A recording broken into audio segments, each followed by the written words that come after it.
So we're back. It was a very long week. We lost two different members from our lissencephaly community this week. One was older, 17, so she had a nice long life. And the other was his age and in his class, actually. So not as long. Either way, it's really difficult because it makes everything seem fresh and very hard again. So I think we left off with the MRI and them essentially saying, hey, just take him home and love him. It won't be too long now. But I've been really, really lucky because it has been a nice long time so far. And in many ways, although I would do it for 1,000 years, 9 is pretty long. And I didn't really think that I would ever really get a chance to get to know this kid, but honestly, he's got so much personality. And even at the time, as the man is telling me, oh, he's not gonna have, any ability to communicate. He's not gonna really have much of a, any kind of development or anything like that. Like, as this man is telling me this, my son is laying in bed, and it was the first time that he smiled. And that weekend was when he started cooing. And he would laugh and coo and smile and make eye contact and all this kind of stuff. And this was, 6 weeks, which, obviously that's not great, but at the same time, when you don't think that anything is going to be there, then that's definitely a good thing. And in Chinese medicine, they make a distinction, well, actually, almost all traditional medicine, they make a distinction between the mind and the brain. And the brain is just this organ that controls biological function, which, of course, is very important. But the mind is, where we truly are. It's where our emotions are, where our being really lies. And that's located in the abdomen. We used to, even in English, have this idea that someone would be splenic or the gall of that person. People have butterflies in their stomach when they're nervous. And so the internal organs would reflect this like psychological state. And so because the abdomen was completely unaffected, I had kind of hoped that was true, that's where his personality was, and it has definitely proved to be true. I've never had any kind of issues really communicating with him, just like, you don't 100% understand what the baby wants, but you have a pretty good idea what your baby wants and needs, They can be pointing at something and mom can usually guess. They can say, and mom usually knows what they're talking about. And so that part I was kind of ready for. I was not ready for the part where they weren't really very helpful with the medical aspect of it. He was having all these seizures a day, and this guy's like, oh, well, you just put this, Valium up his butt, and then you call 911, and then you go to the ER. And I'm thinking, well, okay, we're going to basically just live in an ER then? That doesn't really sound like that's going to work out. And how are we going to possibly make it 4 solid months when he's seizing all the time?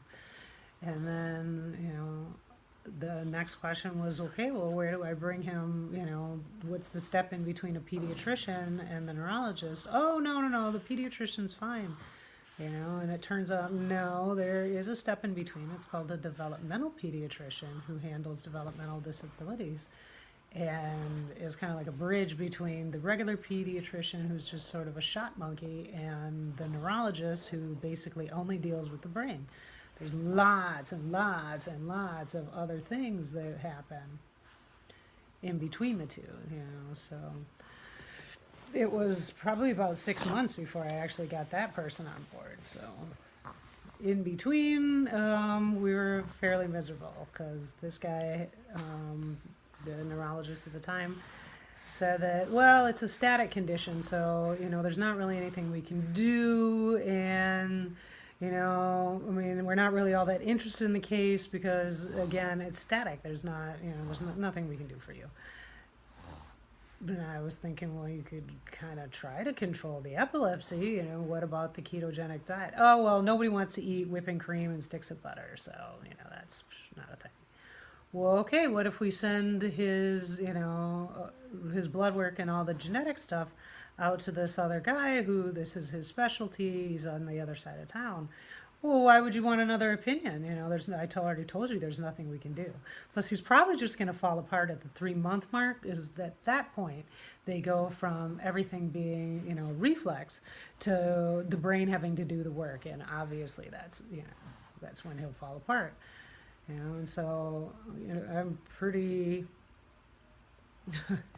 devastated would be a good word for it, but again, still, you know, it is what it is, you know, so I'm hopeful that we can make, you know, the most of our time. And so, you know, when they come around and they asked, is there anything that you need? I just kind of said, oh, well, you know, what would be nice is, do you have a referral for grief counseling? Because, you know, right now I'm fine. It's just that, you know, I would like to already have somebody in place that knows, you know, our situation, so that way, you know, 6 months out, if, you know, in the dark of the night, I'm beside myself, then, you know, I have somebody that I can already reach out to that's in place. And the social worker decided that she wasn't going to discharge me without a psych eval because, you know, you never know what can happen. You know, when I had mentioned at the time, before I even asked for this, that I had had a situation where a fairly well-to-do, very well-educated woman that I know had committed suicide when I was about 5 months pregnant with him, and so it was kind of always in the forefront of my mind that like, you don't know when things were going to become overwhelming. You know, there was nothing from my perspective that was happening in her life that would warrant, you know, hanging yourself with the kids downstairs. But obviously in her mind there was, you know, and so even though she had all the resources in the world, it just wasn't enough. So I just wanted to make sure that I had everything in place long before I actually needed it. And so that was kind of, you know, the reason why I'd even asked for grief counseling. And I just assumed that since they were giving these terrible diagnoses to parents all the time, that they would have that kind of resource available. But no, they did not. And because they were a children's hospital, they didn't even have even adult psychologists. So I had to sit there, and they had a little panel of child psychologists and a couple physicians that were on staff that had, you know, kids with developmental disabilities. And so I sit in front of there and I say the exact same thing again. You know, this just happened, and so it's fresh in my mind that it could be a possibility. And I have the following resources. All these people in my family are medical. All these people work in social services. Most people work in academia. And so, you know, I have this, you know, that I have, you know, set up to help me deal with the basic part of the problem. But the issue really is, you know, how do you work through the grief? And so they were like, yeah, no, this woman jumped the gun. You're fine. You can be discharged and, you know, go on home. But we don't really have anything in terms of grief counseling. So that was actually something that I found on my own later. And if you're out there and you're dealing with this, that's probably the first thing to get through, is that you need to grieve the loss of the fantasy of what you thought you were going to get, what you thought you were entitled to.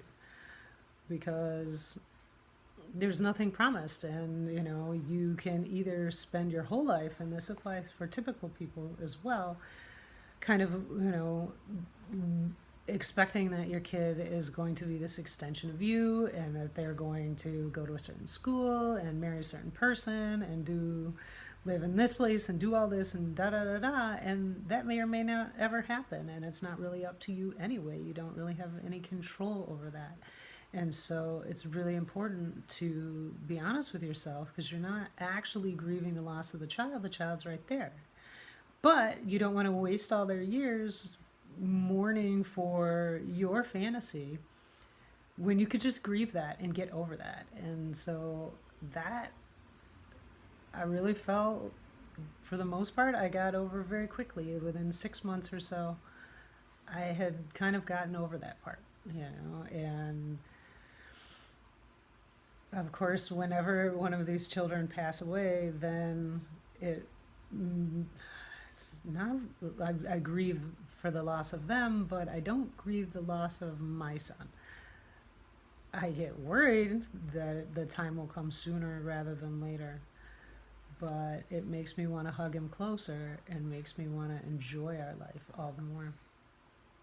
So that was kind of the approach that I took. And we were able to leave that hospital, and we did not go back there until we had gone 4 months into all of this.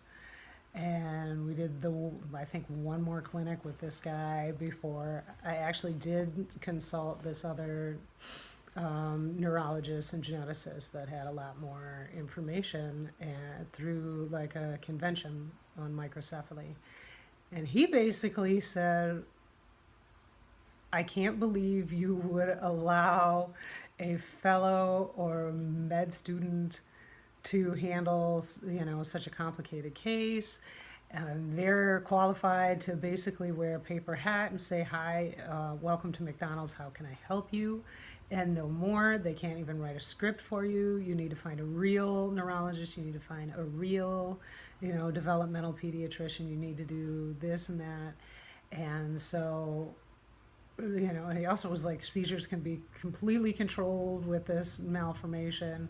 You can bring them under very good control. You need to get this G-tube. You need to do this. You need to do that. And it kind of set me straight. He was super harsh, and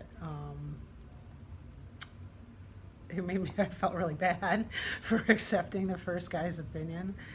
But I came home and I found the developmental pediatrician, and she was kind of a game changer, because she just kind of went, okay, the answer to every single question you're about to ask is muscle tone.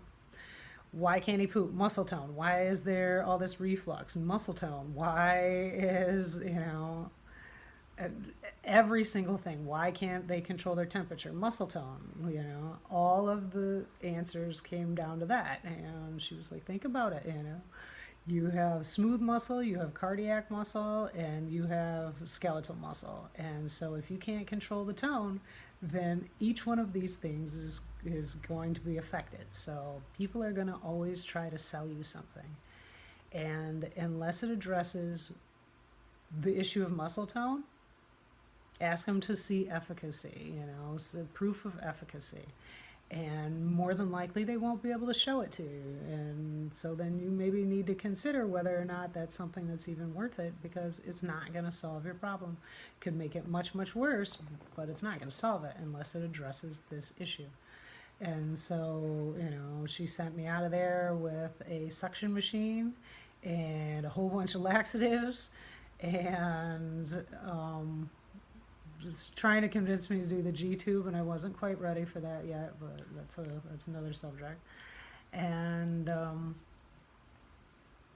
a smart vest to do the chest physiotherapy. And she was like, all you can do to extend his life is to help him, keep all the tubes clean and address these issues of tone. And so that advice ended up being very sage, and I still put everybody to that same test, before I do anything or add anything. I ask myself if it's going to solve the underlying issue, and if not, then maybe it's not really worth it. And it's not improving the quality of our lives. So with that, I'm going to wrap this one up, because it kind of looks like he's knocking out on me. All right, thanks for watching. Make sure to comment, ask questions. Thanks again.